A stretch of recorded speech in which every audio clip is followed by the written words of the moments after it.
Okay, so diving into the PDF for the master copy assignment. So again, the instructions are here, and then below that you can find right below this you'll see the little thing for the zip files. So I'm going to go over the spec sheet, and then I'm going to go over a couple of different things that you can do to, make it your own. Read through the spec sheet on your own time, of course, but pretty much what you're doing is you're going to be copying another piece of artwork, and that's kind of just going to teach you a bunch of different things. How to use the tool, how to lay color down, how to possibly lay different strokes down. I'm going to take you through basically what's here, but in a little bit of a live lecture. Okay, so the first thing you have to do is unzip the files. So I have already done that. I downloaded them, and here they are. So you can see a few of them here. So you can pick whichever one you want, or you can pick your own. Like if you want to go and find an image that you know is from Adobe Illustrator, as long as it's not like a template file. Like don't go find something free from like Vecteezy and be like, this is the screen capture of the one I want to do, and then give me a file that's stock art. Have some ethics as far as the project. That's always an important thing to remember.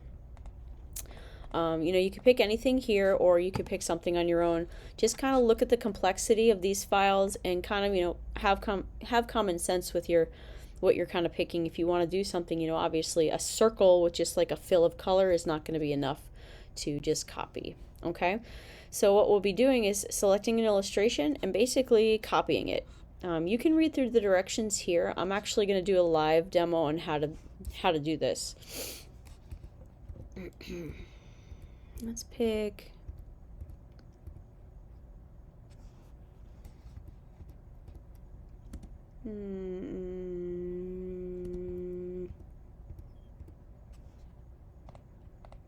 let's do this one, home space. So I'm just going to right click it and open it with Illustrator. Okay. So there's a couple of things that you'll notice when you open it. If you're brand new to Illustrator, I'm just going to kind of treat the class as such, but if you have a little bit more experience, bear with me if this is stuff that you've kind of heard of before.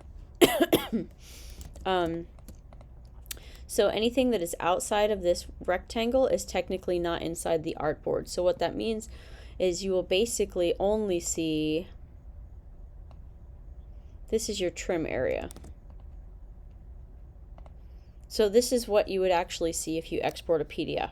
So what I'm going to do is I'm going to change that. I'm just going to shrink this down a little bit more. So in Illustrator, when you shrink something, you want to make sure you hold Shift, because if you don't, you can make it wonky like this. So we're going to hold Shift, and I'm just going to kind of get it a little bit smaller, and then I'm just going to fit the artboard to it. That's a little bit better. So what we can do from here is if you just do File, Document Setup, and Edit Artboard, we can basically just fit it to the artboard. So all you have to do is drag your edges to where you want the end of the page to be, and just click any other tool. Okay, so now my artboard contains the image. So what I would do from here, I would set this up as, and I know the spec sheet is a little bit different, do it either how you want to do it according to the lecture here, or copy the steps. I do things a little bit differently. So under your layers, you'll see I have one right now. So how I would set this up, I'm going to double click the layer. So you can see here, I just double clicked inside that little square, and it brings up my layer options. I'm going to name this reference image. I'm going to make it a template. And then instead of dim image, I'm going to put it on 100%. Template, dim images to 100. Okay, and what this does is it's going to mean that I can sample colors through it. If I hit Command Y, that's my outline mode. So I'm going to make another layer, and I'm just going to show you what it means. So let's just make a circle, and I'm going to just make it bright pink because I want you guys just to be able to, oh, that's close enough. Purple. So now if I do Command Y, what you're looking at is outline mode. You'll be able to see just the outline of your work, and then now the reference image is locked on its own layer, and you can see it in full color. So what this means is it won't print and it won't move when you're working, and that's exactly what you want. Okay, so you would work on this as much as you want, as many layers as you need, and then when you're finished, you could do a file. Well, I would do a file save as, save to your computer or hard drive. Save your format as an AI file, your Illustrator file. And then you can go back in and do a file save as Adobe PDF. You can leave it on the defaults and then just save the PDF, and then that's the file that I will need. Again, the PDF is what I will need. I'll still be able to open up everything. Nothing will be missing. You could, if Canvas will let you give me the Illustrator file, that's great, but I know sometimes Canvas can be kind of tricky with files. Okay, so what you'll be doing on your additional layers is you will be doing your best to copy this piece of artwork. So I mean, I'm not going to go through all the stuff that you'd need to do to fix this, because you need to go back to the lecture materials and watch that, or read it up, read in the textbook and kind of practice. But first thing I would do is, that's a rectangle. I know that I need to make a rectangle. And when I'm working, I usually work in a color that's not the same as the artwork below it.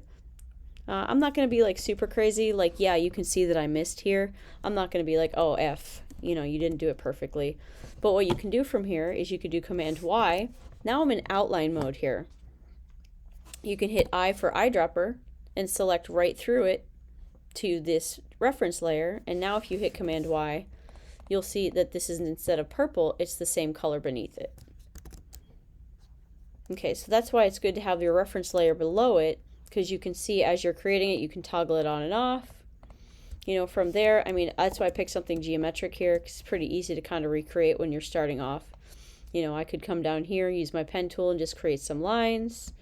And then what you'll do is you'll be submitting your artwork with your own layer and then the reference image beneath it. Okay, hopefully this demo helps you out, get you a little bit more comfortable with the project, and I can't wait to see what you all choose. Have a great week.